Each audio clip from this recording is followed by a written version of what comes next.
Hello and welcome to Sit Still, Look Pretty. Happy New Year, everybody. Happy 2024. I can't believe the year has finally arrived. I know. It feels like a blur though, don't you think?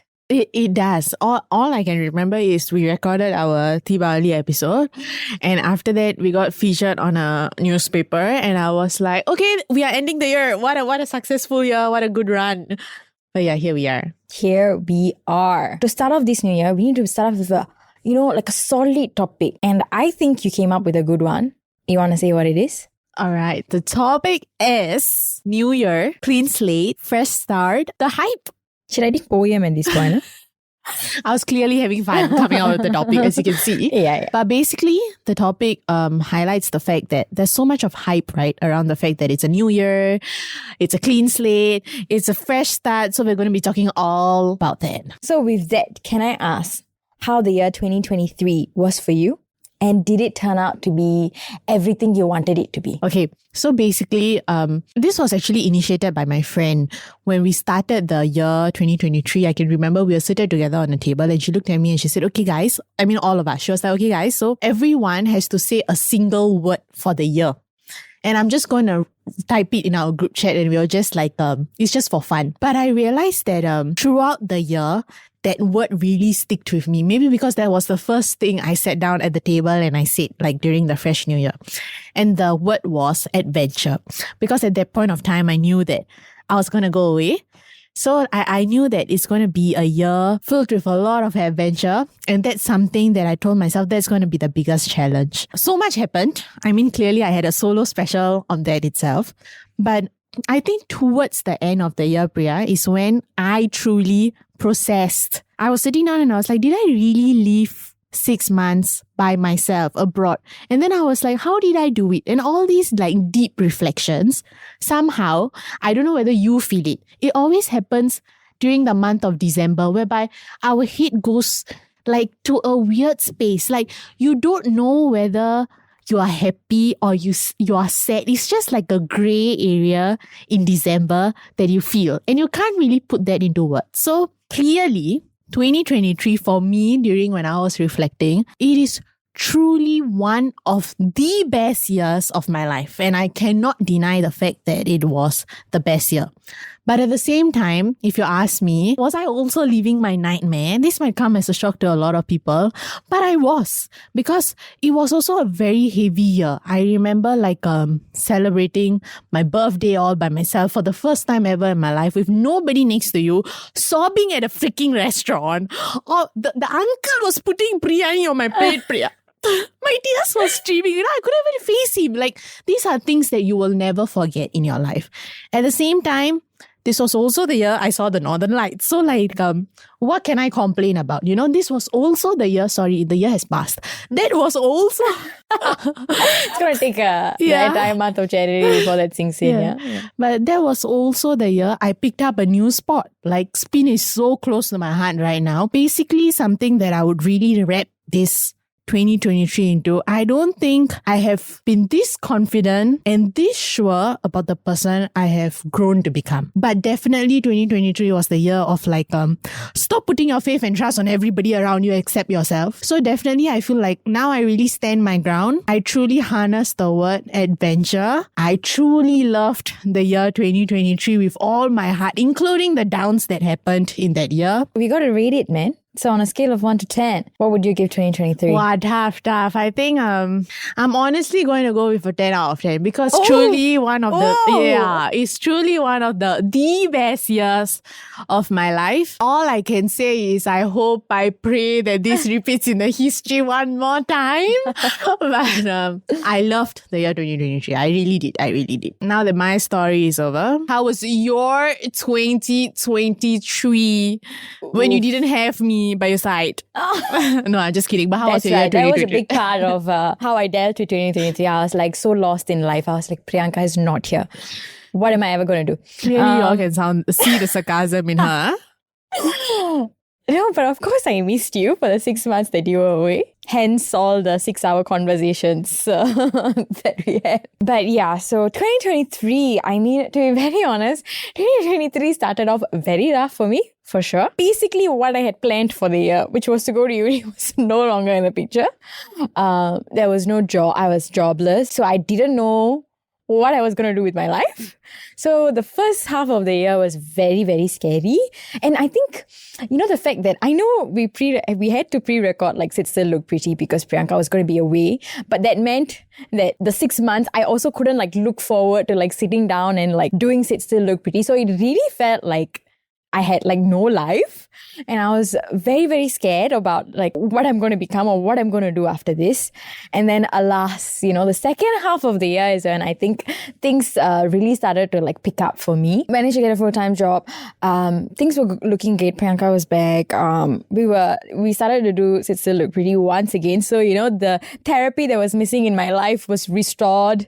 And even for Sit Still Look Pretty, I think this was a really, really solid year. Because we had pre-recorded our episodes, I think this year we were more consistent, and we really got to see what consistency brought. And I think it really grew our audience from where we were the previous year. And that was really nice. And of course, I have to say, the way the year wrapped up for Sit Still Look Pretty was absolutely phenomenal because we got our feature on Tamil Murasu for Sit Still Look Pretty. And I have to say, right, for Tamil Murasu and how the year wrapped up. Yeah. I don't know whether you felt this, because I know we didn't have a conversation about it. It is really now that we are having this conversation on the podcast. It was so fast that it happened. And I feel more like when we were pre-recording the episode for 6 months, Priya, like just so you know, there was so much of like internal hesitancy because we have never done this before.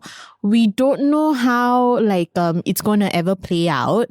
So I was really, really so scared. There were like a million questions in my mind during our pre-recording, and when I was over there releasing the episode, I was like, are we doing this correctly? Are we not doing this correctly? Like, you don't know these answers until like, towards the end. But like what you say, I was so shocked that like it worked, like your audience still grows, and like towards the end of the year, it was a gift that this is where I guess they say don't ever work hard thinking there's something awaiting for you. Just do it with... I felt like it was a genuine thing that we did, you know? Because we didn't see this coming in no like way or form, like...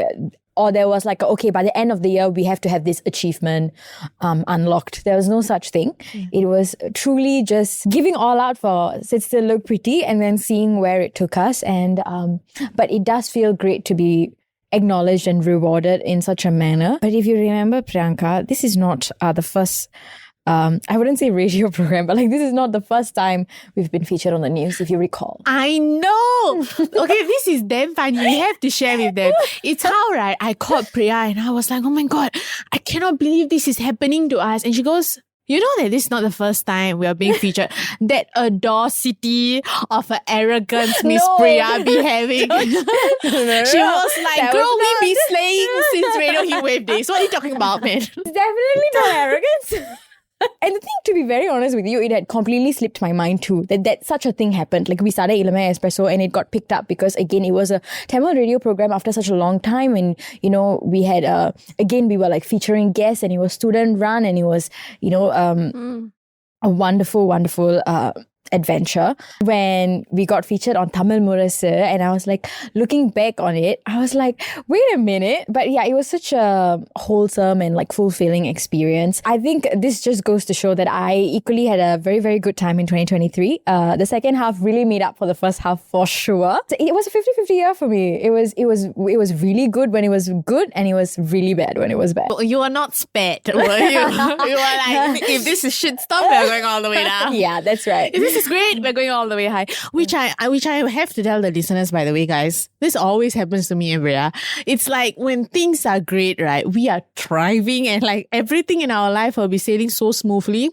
When things are shit, it's how the universe doesn't spare us. It's like you go down, you go under, which I feel like a lot of you guys also might like relate to it as to how like life can be so bad sometimes and it can be so good sometimes. But I feel like it makes us small victories like taste so much more sweeter in a sense. That's true. Like all it takes for me and Priyanka to have a good time when we are like really down in the low is just to sit down beside each other and like have a meal together, or like just pick up the phone and like talk to each other for like a good 3 hours. Like I really treasured those kind of moments. I looked at it from a really new perspective this time around, I think, because we definitely had quite a lot of phone calls this year to each other. Quite a lot of conversations where we had to like I get think things, we spent more time with each other on the phone this year. A lot. Than with in person. Yes. So it really, I felt like the distance definitely made my heart grow fonder. And the conversation definitely felt a lot more impactful this time around. For me, if I was going to rate it on a 1 out of 10 on a scale, I would say I would give it a solid 7.5. That's also pretty high. Yes. I think both you and I were going through a very huge transition in our life in the start of the year. The openness to always communicate, to always tell each other what is happening has really made me very comfortable in my life. I realized, like, as we are moving forth, I realize when it comes to anything that happens in life, which I truly hope that for our listeners as well who are listening, sometimes the biggest problem in your life will have no solution at all. And I think that that's something me and you are constantly learning. But what really helps is having that person to share that problem with. I think that is really, really important. It doesn't have to be your boyfriend or your girlfriend. It's great if you have one. But, you know, if you don't have one, you're single like us, slay. She's laying on the outside, but she's crying on the inside. Not looking. You know, basically what I'm trying to tell you is share with someone, talk it out. Sometimes that's all you need. You know, sometimes it's just Priya pulling me to time zone and just playing a bunch of games and scaring the shit out of me. It was really fun. Yeah. Clearly she had more fun than I did. But that's all it takes. Sometimes it's just that bubble tea. Sometimes it's just your friend showing up at your house without your approval and be like, I'm here, open the door. You know? Why are you calling me out so many times now? Yeah. Okay, anyways. Yeah. That's a wrap for 2023. Now, we got to move on to this year, which is 2024. So since, right, I came up with the topic, I have something that I seriously want to talk about. Sure. So, you know, with a new year, there is just insane amount of hype, like be it on social media or like interviews that like you watch on TikTok. People are like, so this is my new year resolution. They take up like a piece of paper and it's like, it's fresh, you know, it's a fresh start. It's 365 days. So much can change in a year. All those freaking Pinterest quotes and all those things. But I want to ask you, what do you think of the hype, or like, how do you usually start a year? What is your take on this whole thing? To be very honest with you, Priyanka, I love the hype. I live for the hype. I think the hype's great. You know? She's one of those girls. I'm definitely somebody who's like, oh, I need to find the right time. Like, you know, before I like start something, you know, it's like, you know, when you're even like doing like when you want to study for a test, you're like, no, at 6:30 exactly I will start. And then like it'll be 6:31 and you'll be like, okay, that's not a nice number. So 6:45 I'll start. You know, I'm definitely one of those people. So when it comes to a new year, I'm definitely going to be like, watch me and like set a bunch of goals. But I think throughout the years, I've also come to realize that although the meaning behind it is it's great to come up with a list of goals for like for the year, things you want to accomplish, that's fine. But I think people shouldn't fall too much into the pressure of things. You know, I feel like we hear it more often than not that, you know, when people set a new year, it's also become a thing, right? Like, are you really going to like follow through with it? Yeah. Are you really going to drink like 3 glasses of water every day? Like, you know, like it's a thing. And I think that I feel like the one that kills it is the pressure. Like, it's fine if you miss one day or a week or a month without drinking like 8 glasses of water. But like, as long as you're trying, like that's the point of things. It's not that, oh, if I don't meet my goal, I have failed the year. But it's just to get you to like start trying new things, looking forward to things for the new year. I think that concept is wonderful, and I'll definitely be doing it for years to come for sure. But I've also learned from the past few years, if I end up failing at something that I set out to do, it's fine. I can just pick it right back up. It's not that deep, So that's my thoughts on it. Okay. But now I would like to turn the tables on you. All right. What kind of a girly are you, Priyanka? Okay, so basically, I have lived both lives. Now I can finally say that I've lived both lives, because I feel like for the longest period of time, Priya, I feel like you will know this. Ever since 2016, I stopped believing in New Year resolutions. Like the entire hype about New Year Eve is how I will have a great time until Christmas. And then a certain kind of grief will set in after Christmas, which is very hard to talk about. But basically, on New Year Eve, I wouldn't go out. I would ensure that I'm at home. Before the clock strikes 12 midnight, I will tell myself, go to sleep. Just wake up the next day. The next day morning, everything is fine, by the way, on the 1st of the New Year. Again, nothing of a huge of a celebration. It's just about going to the temple and telling God, please let this year be in my favor and just guide me and help me through. So ever since 2016, it has been a few years already. The same pattern just continues on. This was the first year ever. We had somebody in our family host the New Year Eve party. And it was also the first time, it was very cute because it was also the first time for my own family itself. We don't go out on New Year Eve as well. So it was very nice to stay up until 12 midnight to count down. I think I forgot halfway through, I really forgot how to celebrate life. You go through so much in a year, which totally makes sense why people are so hyped about, what do you say, about starting something new. You should be.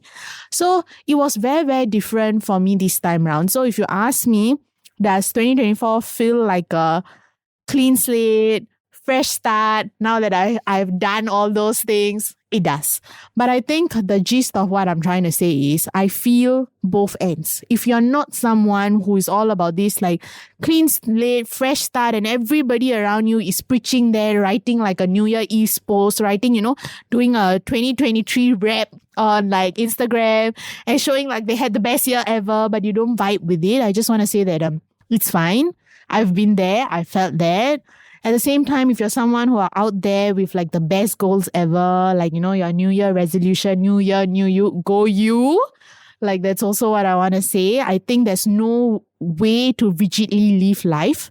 But I think it is very, very important to be gentle with yourself, regardless of whether or not it's something that you look forward to or you don't look forward to. I get that you acknowledge both ends. Yes. But I'm saying, which one do you lean toward? Definitely not going to be the girlie who comes up with a whole bunch of... I used to be there. I used to be you. That is for sure, hands down. I would even have a journal. But I think Priyanka's list of goals and my list of goals look very different. So...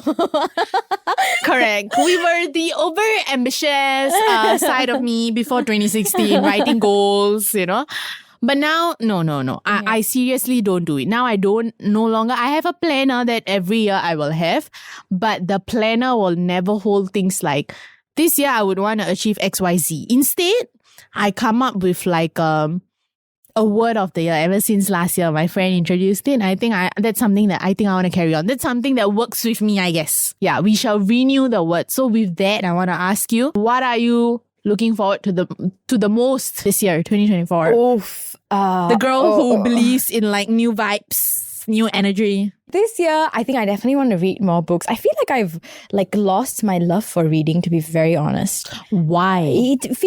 I feel so distant. I feel like the only book that I thoroughly enjoyed kind of delving into and finished it in 2 days, because that's the kind of person I am. That's how I show my love for reading. If I really love something, I'll just binge it. And it was a book. It was Bridgerton book that Priyanka bought for me from her trip. But that's the only book I can remember, and that's not enough. That's not the kind of person that I am. Okay. And so I definitely want to read more this year. Okay. I'm looking forward to where Slate Still Look Pretty is going to go in terms of That's a common shared goal. She stole it. Of course, the 2023 was so good to us. So I'm just excited to see. Again, I don't have any specific goals, outcome that I want Slate Still Look Pretty to attain. But in terms of what we are going to do together as a duo to grow Sit Still Look Pretty. Like that, I'm definitely looking forward to. I think it's going to be so fun. And work-wise too, I think I started exploring the past year. I would like to be better, continue growing. Moving on to mine, right? Since you was talking so much about Sit Still Look Pretty, I think when we started Sit Still Look Pretty was something that we were very sure about, that we want things to become better, to become bigger, and I see the consistency in growing. And I think as someone who runs this with you, I definitely feel like in this year, there's so much more things to happen. So I want us to be consistent towards working towards that. That is something that I hold really close to my heart. And I'm pretty sure we will still nail this year. I look forward to knowing at December, like, what is the outcome of this year and how we did. Because Priya and I always do like a internal evaluation. That's for the business side of things for Sit Still Look Pretty. Now moving on to my personal goal. The word of the year that I was speaking about earlier to you was for 2024, it's the word breathe. Oh, I really, really have to constantly remind myself this year to breathe, I guess, because this year, the one that I'm really looking forward to the most, which I know that you know, but they don't know, is my graduation that is coming up in July. I can't believe that I spent 4 freaking years of my life, like going through this whole thing, and it's finally going to come to an end. We will save that for a July episode where we do a recap of how awful things were. But yeah, like this is the year that runway ends. So I want you to know, and I want those who are listening to know, that if this is your grad year or you graduated last year, I feel you guys so much now that now I'm nearing my graduation. I'm so anxious because it feels like I'm a planner, and you know this. We have an entire episode about me being a whole, a very big planner. But I realized that there's so much I can plan, but there's so much that I cannot plan. So it feels so anxious, like every month I know as I'm moving forth, I don't know what is going to happen. I kind of know what is going to happen because there are things that I am working towards, but there's nothing concrete at the end of the day, like this is it. So I just want to remind myself as I move forth, things are going to keep changing, right? So to just breathe. As long as I breathe this year, I'm telling myself that I'm good. I'm fine. It will be a good year. Very solid word for the year, I think. If I have faith in anybody to like figure out life, it's definitely Priyanka. I feel like no matter how unsure things seem, I feel like you're somebody who's always moving, who's always looking to find answers. So I'm very confident that the direction that you desire will fall upon you. We shall wrap up our segment where we spoke so much about the new year, the clean slate, the hype. I'm so excited to learn about our guest speaker. Let's just say that I wanted to go over the top for Sit Still Look Pretty and have with us a guest speaker who embodies what it means to have style, art, and break all barriers in pursuing a path of her own. So please welcome Sandhya, a tattoo artist on Sit Still Look Pretty. Welcome, Sandhya. Thank you. Hi, hello. How are you doing today? I'm doing great. I'm very good. Are you excited for the list of questions we are about to take you on? Yes, for sure. I'm very excited. I feel like I can already see Sandhya blushing. So now, before we fire you with like tons of questions, we would like to provide our listeners with some context on your journey as a tattoo artist. Sandhya currently works at Dahlia Daze Studio as a resident tattoo artist who specializes in floral work and delicate designs brought through machines. Sandhya's designs revolved around intricately drawn plants, soft animals, and the occasional celestial motif. They are as dreamy as they sound and everything you would imagine your Pinterest page to look like if you were to search pretty tattoos. This is our first episode for the year of 2024, and it's truly our pleasure to have you join us on Sit Still Look Pretty. According to Sandhya, does New Year serve as a clean state and a fresh start? Or is it too much of a hype, do you think? Is it too overrated? For me, I really do take New Year's as this like the opportunity for me to like just take stock in what I'm doing and where I am and just really analyze, like, is there any behavior I want to change? Is there anything that I want to set into action? But I think also over focusing on it being like a new start is also can be quite damaging if you are not doing it purely for yourself. You're just like doing it to run along with everyone else. And it's just like, sometimes there are a lot of things and processes in our life that take a lot longer than just a year, and things run over to the next year. And, there's a lot of continuation. So sometimes like having that, now onwards I have to do this can also be just a bit unnecessary and too much pressure, I think. So especially resolutions, I feel totally can be overrated sometimes. And like this whole like, it's like you're failing to fulfill something within a span of a year, because a lot of things really need more time and need a lot of like processing and everything. So yeah, I do think it can be overrated, but it has to be a very personal choice, Yeah. So I think it is also a good opportunity to just like relook at your life. Now that we have asked you like the topic of the month question, definitely want to get started on your tattoo journey and how you ended up with what you ended up with.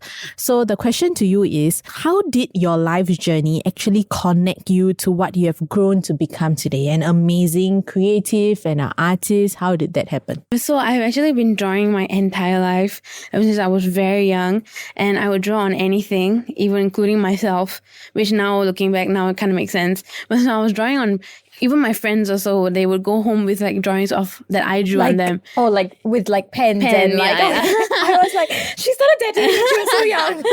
No, I didn't like take some needle and just randomly start poking people. Although okay, never mind. So I was just always in that mood, everything. And my mom noticed from very young that this is something that I'm very interested in. So she kind of really tried to encourage me. She brought me for classes, and she like, once I realized that, okay, this is something that this is quite serious, she started bringing me to exhibitions and museums and just surrounding me with art. And then I did study art for a very long time. Actually, all my life, I've just been in art school. So it's just very integral in my life. And like even just drawing on paper is just so therapeutic. So I think that is when it all started. And then finally, I ended up in ADM, right? And then I was doing graphic design. And then I think once COVID hit, it was just like a huge pause. And everyone is like, suddenly you're just stuck at home and you're not in this giant race. Or at least you still are, but suddenly you have to stop, right? So I think I just really took a moment to like just think like, is this really what I want to pursue? And I just couldn't get over the fear of like there was so much dread in like pursuing this specific career. And then I was like, I don't think this is for me. And then I just happened to be scrolling through Instagram randomly at 3 a.m. one day. And I came across the current studio I'm at. And she was kind of like, advertising that she wanted an apprentice. And I was like, something just clicked. And there was 3 a.m. YOLO decision. And I was just like, you know what? Why not? And I actually had always been joking about it to my friends. I was like, hey, maybe one day you're going to see me as a tattoo artist. But I never once believed it. And then when I saw the ad, I was like, actually, maybe this could work, So I just applied for it. I have no idea why. And I think what's really surreal is that in that moment, I've never been more sure that I wouldn't get something. I was like, I know I'm not going to get it. So there was no fear, no expectation, no stakes. So I just applied and then I ended up getting it. So I was like, oh my God, this is actually, maybe this could be something, So yeah, then and the rest is history. 3 a.m. decisions are always good, unless it's bangs, Anything other than bangs are good. Yes, and unless there's too much alcohol involved, I think. That's very bad. This is just out of curiosity that I want to ask you. It's just something that popped out in my head, but when they ask for apprentice, right, what do they make you submit? Like, as someone who wants to work in is it like artwork, design? Like, what do you have to submit? I think every studio will be different in what they require. But for this one, I just submitted whatever I had because I didn't even have much. That's why I really thought I wouldn't get it. I had a lot of drawings, of course, and because I was always studying art, right? So I had a lot of drawings at the back end, but then a lot of my front, I just sent my website basically, and then I had a lot of design work and everything. Drawings are the most important for any apprenticeship when you're submitting anything. It's just to show that you have some range. I'm very curious in terms of like doing the actual tattooing itself, what was your first tattoo that you tattooed, and like how nerve-wracking was it? I mean, was it even nerve-wracking, or were you like, I got this? Oh my God, no, it was honestly, I never wanted to go through that feeling again. I was like absolutely terrified. I almost puked, and it was just horrible, but you just have to go through it to actually, get to the other side and finally actually go with the flow. Like, I think that first stroke on someone else's skin was like horrifying, and then suddenly after a while you just get the hang of it. Of course you're still not good, and of course you still need guidance, which of course I had, but you have to just slowly kind of get into it. You get into the flow of it. So I think that's when it was that first tattoo. I kind of knew, I was like, oh, I think I can do this. Like, even though of course now looking back it looks horrible, but I was like, you know what, I got this. It feels right. Forever thankful to that first client that I had who, was willing to sacrifice a bit of her skin for me. Did they knew that it was your first tattoo? Yeah, so they knew. Yeah, I just actually advertised to all my friends, like, I just need anyone who's willing to help, and of course it's all free. So your first few tattoos should always be free, and then, well, of course this is just the way my studio does it. I'm not speaking for everyone else. Yeah, but actually my first ever tattoo, I was on myself. I just tattooed myself the day before to kind of get a feel, because I felt like, I just personally didn't feel right not knowing how it felt. Yes. Because I didn't have any tattoos when I started, which is quite abnormal actually. And so, yeah, I was like, I'm just going to quickly tattoo myself. And then I felt much more confident for the next day. Moving on to the next question.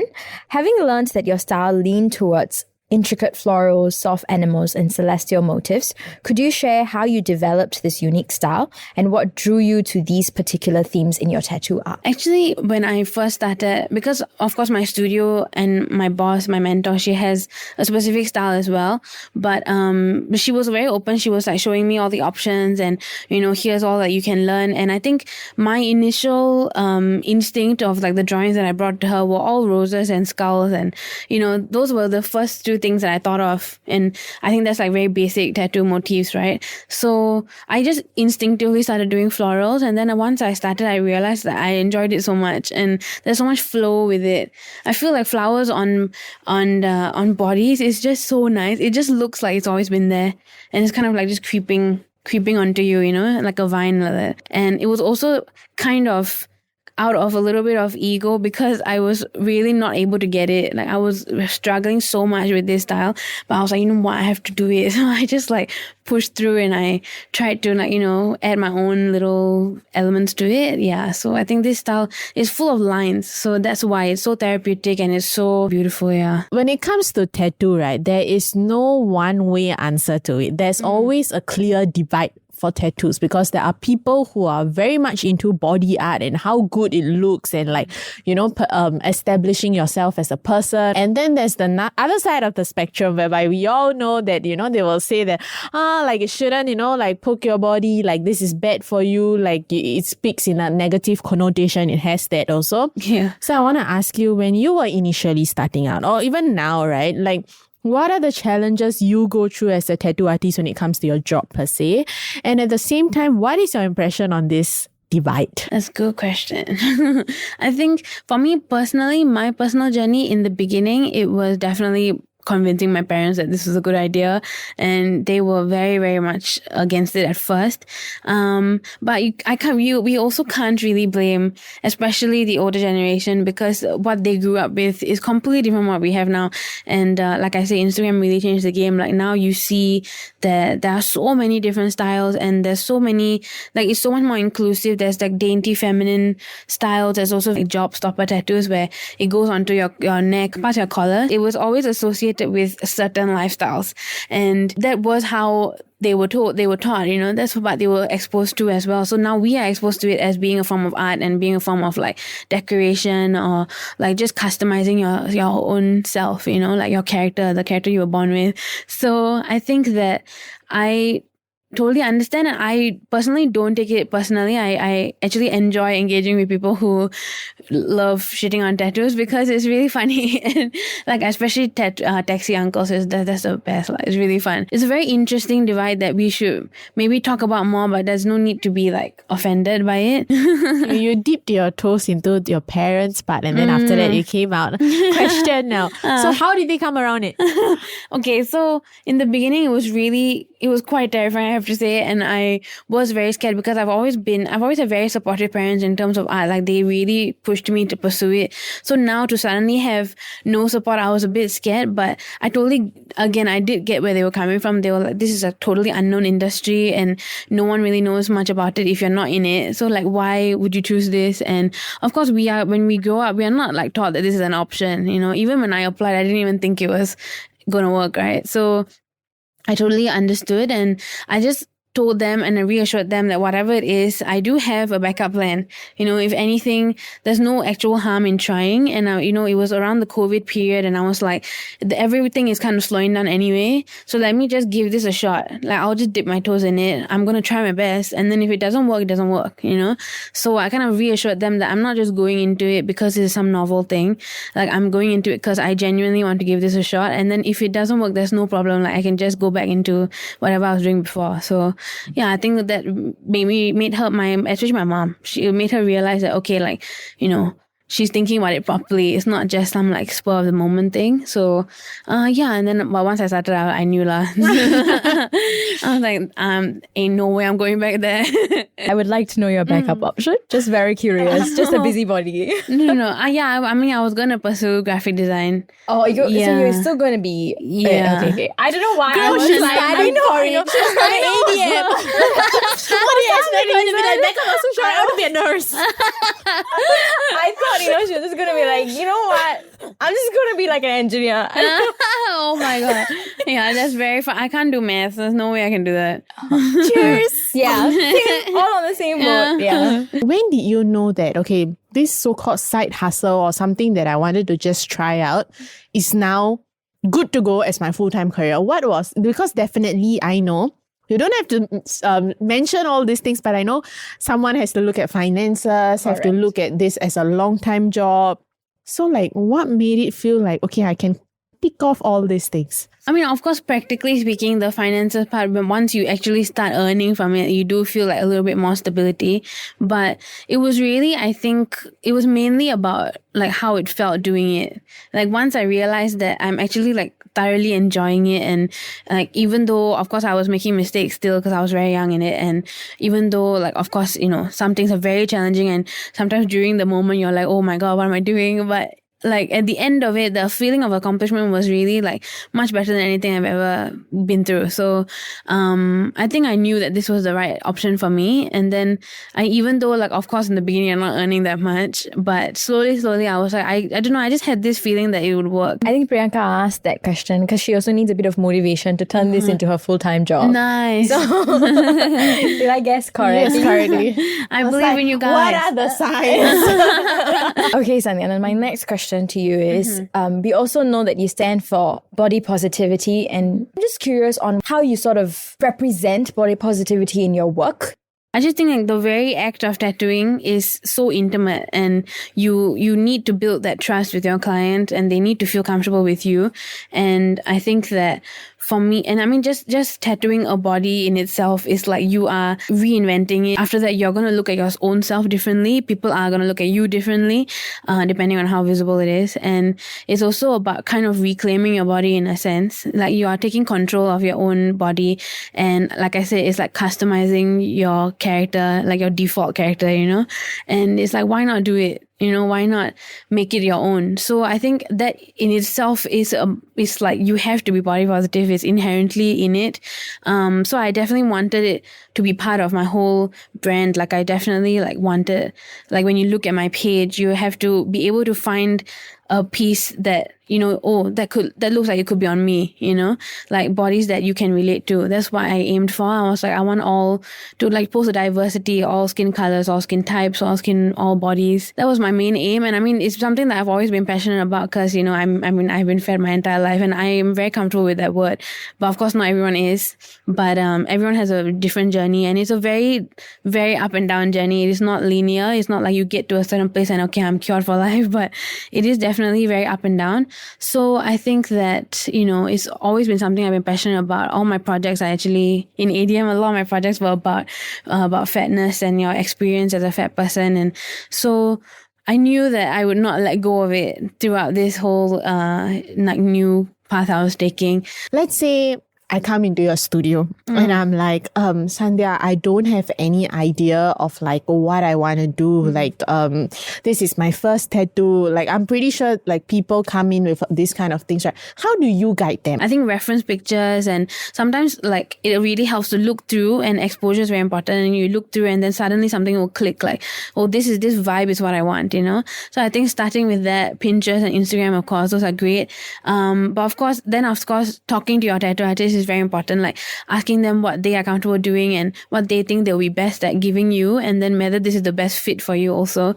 And after that is really asking also like what are the constraints and think about practically speaking your job and like in terms of body placements, what you can or cannot do and how visible you want it to be, because of course visibility does mean that you're allowing other people to perceive your tattoos, which is something that you may or may not be comfortable with. I feel like that's that's another thing about tattoos, right? A lot of people like hesitate because they're like, oh, it's a permanent thing, it's going to be on you forever. Yeah. And then there's also people who are like, I'll just get a stick man and like I don't know, like But one thing I wanted to ask you, this is because I always considered it, but it never happens, is tattoo artists, right? Like sometimes you want a specific design, especially a small design, and they always tell you that no, like this design, it will bleed. Like after some time, why is it that small tattoos are not encouraged? At the same time, how do tattoos exactly bleed? I feel like I'm asking my own personal questions at this using this. So yeah, I'm also curious.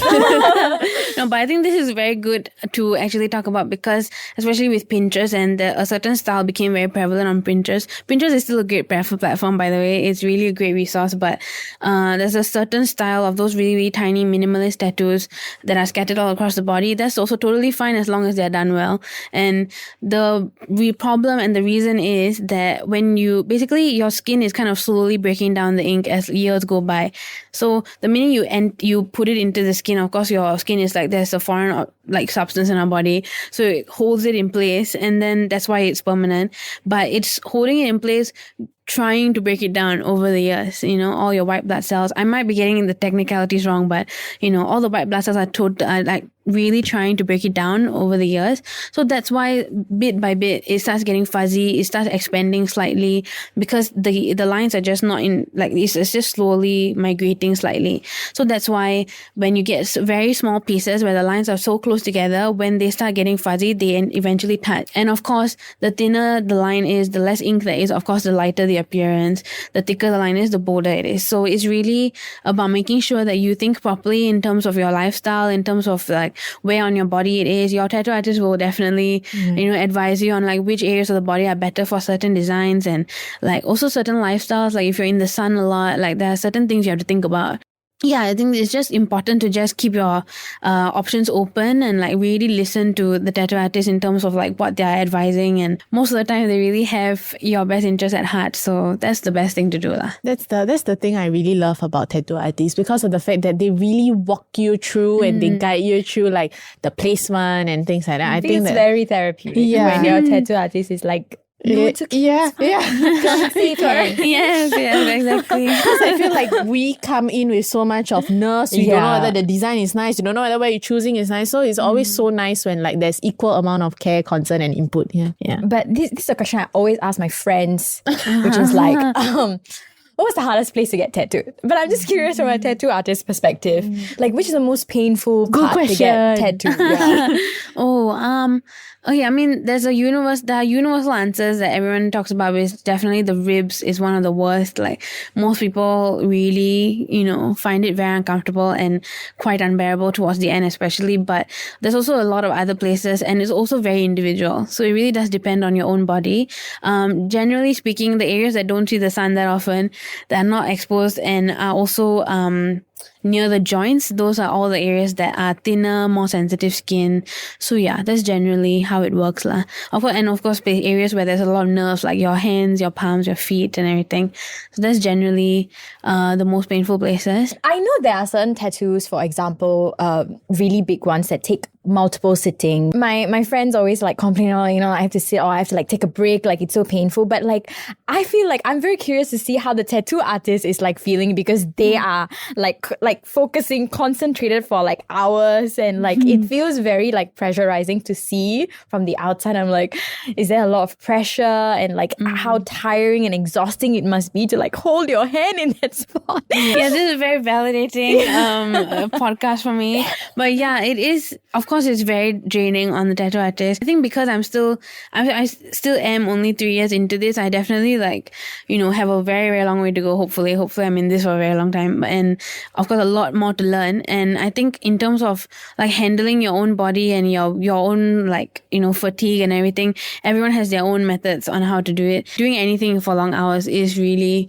very draining, and the vibration on your hands, of course, is very taxing. So you do have to really take breaks, and it's good to stand up. About that. I didn't think about it's because the machine is oh my. Yeah, the vibration on the machine. But of course, nowadays a lot of the modern machines, they definitely have much less vibration, is much less draining and much less risk of carpal tunnel syndrome, which is, I think, every tattoo artist's biggest fear. So it's a lot about building up your wrist strength and your endurance, and really just constantly being aware, how far you're pushing your body. Of course, it's very important to make sure that you're not pushing it past a certain point, because then you could permanently damage your hands also. And thankfully, a lot of clients honestly are great. They also are constantly like, are you okay? Because they also don't want you to be jeopardizing yourself and the tattoo.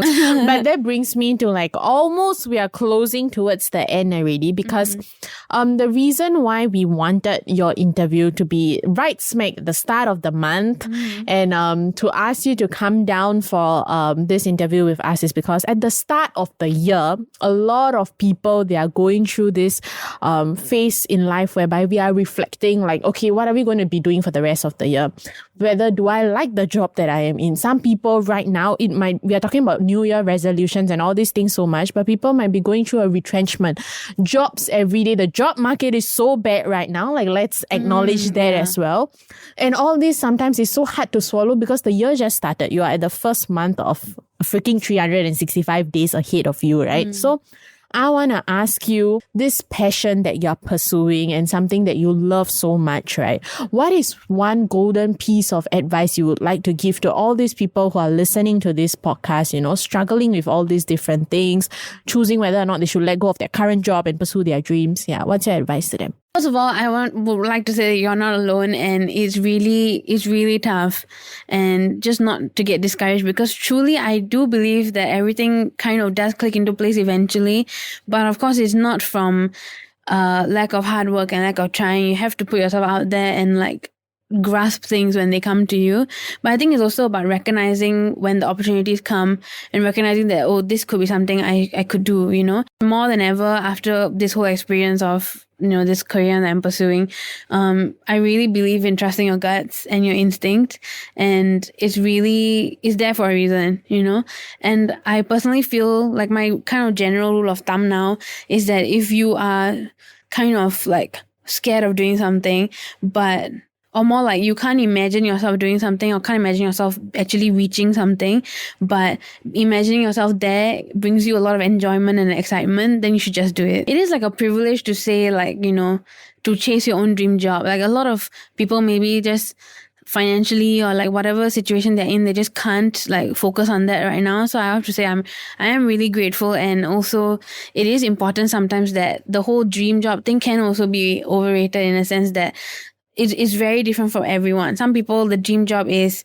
having a job that allows them to do other things, or having a job that gives them the time to pursue other things. Some of them, it's like the job itself is that other thing. So I think it's very multifaceted, and it doesn't have to be one certain way.